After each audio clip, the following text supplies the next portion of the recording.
সবাইকে good morning. আর এই দেখো ঝাল ঝাল লঙ্কা আমের আচার, রুটি দিয়ে, খিচুড়ি দিয়ে। এই সময় বৃষ্টির সময় খিচুড়ি মানে করলে খুব ভালো লাগে। আর সস্তা তো লঙ্কা এই সময়টায়।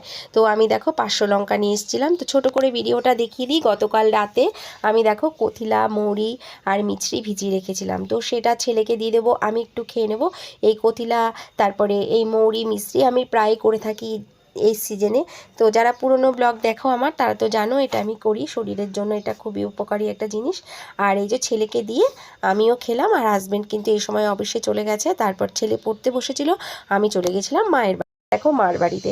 আর ছোট করেই তোমাদেরকে ব্লগ দেব যাতে তোমরা বোর না হও, সেই জন্য। আর মার বাড়ির ছাদে না প্রচুর জুঁই ফুল হয়েছিল, বেল ফুল হয়েছিল।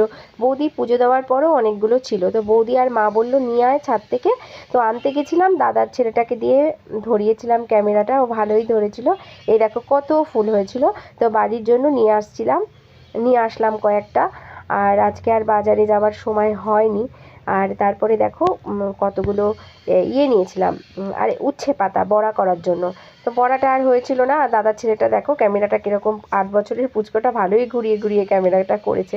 পরে ভেবেছিলাম এই অংশটা বাদ দেবো, ও তুলে দিয়েছে বলে এটা দিয়েই দিলাম। আর এই দেখো কত সবেদা হয়েছে দাদার গাছে, কত গাছ দেখেছো। আমার দাদার বেগুন হয়েছে। আর এই দেখো উচ্ছে গাছ থেকে কয়েকটা পাতা আমি নিয়ে আসলাম। তারপরে এই সময়টা বাড়িতে চলে এসেছি। আর এই দেখো বাড়ির গাছগুলো বৃষ্টির জল পেয়ে ফুল দেওয়া শুরু করেছে। আর ঠাকুরকে পুজো দিয়ে সেই জলটা আমি গাছের মধ্যে দিয়ে দিলাম। তারপর চলে গেছিলাম ডাইরেক্ট রান্নাঘর, সকালের পুজোর পর।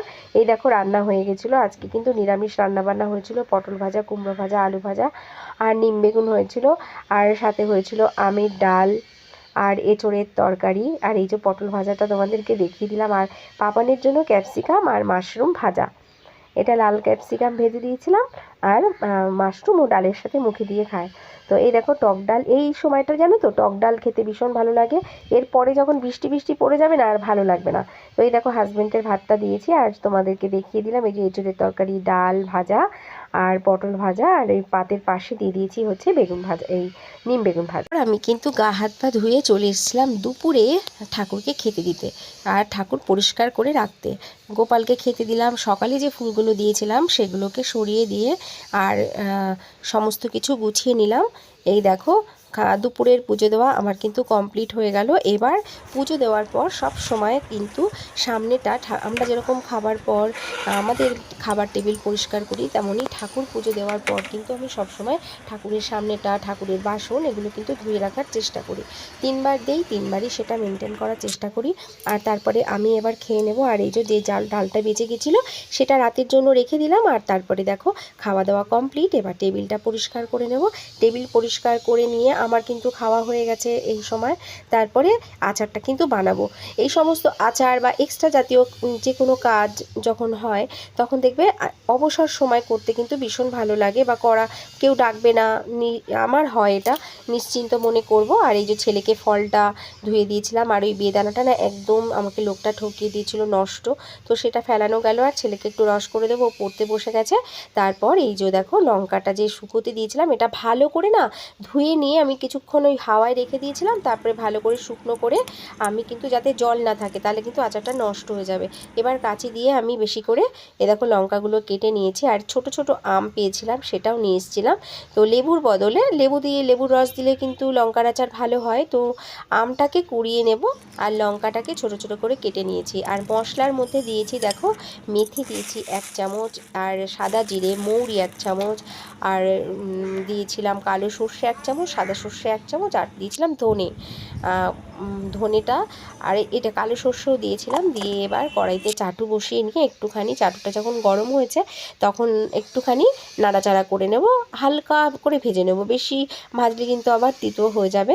তো এইভাবে ভেজে এবার আমি নিয়ে নেব শিল। এই দেখো শিলটা নিয়েছিলাম, নিয়ে আমি আর এর মধ্যে বেটে নেব। এটা কিন্তু মিহি বাটা হবে না, একটা ওই মানে চিবড়া চিবড়া ধরনের, 2বার বাটলেই হয়ে যাবে। তো কীরকম বেটেছিলাম দেখো সেটাও দেখাচ্ছি। এবার বেটে নিলাম। শিলের মধ্যে বেটে নিয়ে এই দেখো এই ধরনের হয়েছে, কাঠগুঁড়ো টাইপের হয়েছে। কড়াইয়ের মধ্যে কিন্তু এটা 10 মিনিটে তৈরি হয়ে যাবে এই আচারটা। আর এই তেল একটু বেশি করে দিয়েছি। তেলটা যখন গরম ধোয়া হয়ে যাবে তখন গ্যাসটা অফ করে দেব।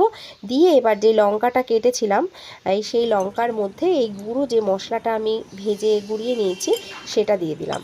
খুব ইজি জানো তো এই আচারটা, কিন্তু এত সুন্দর হয়। আমি প্রতি বছর বানাই, তো এবছরও বানালাম, ভাবলাম তোমাদেরকে শেয়ার করে দিই। আর এই সময় লঙ্কা ভীষণ সস্তা, দেবে রুটির সাথে, ডালের সাথে। বৃষ্টির সময় অনেক সময় বাজারে যাওয়া যায় না, সেই সময় কিন্তু এই আচার থাকলে সন্ধ্যার মুড়ির সাথে দারুণ জমে যায়। তো সেই জন্য একটু করে রেখেছি। আর বিট লবণ দিয়েছিলাম আমি, দিয়ে একটু নাড়াচাড়া করছিলাম। এর মধ্যে একটু হিং দিতে হবে। আর যদি তোমরা অনেক দিন পর্যন্ত রাখতে চাও অবশ্যই এখানে 1 ছিপি মতন বা 2 ছিপি মতন ভিনিগার দিয়ে দিও।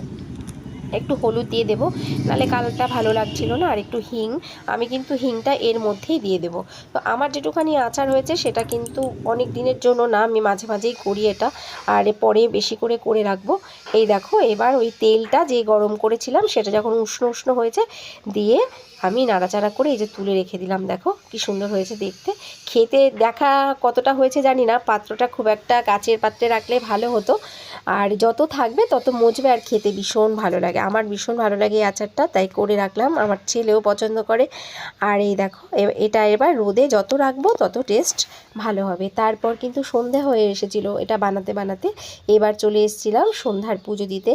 আর আজ ছিল বৃহস্পতিবার, ঘরটাও লক্ষ্মীর ঘট পেতে পাঁচালি পরে আমি কিন্তু পুজো সমাপ্ত করলাম। আর সাথে সাথে কিন্তু ব্লগটাও ঠাকুর দেখাতে দেখাতে শেষ করে দেব।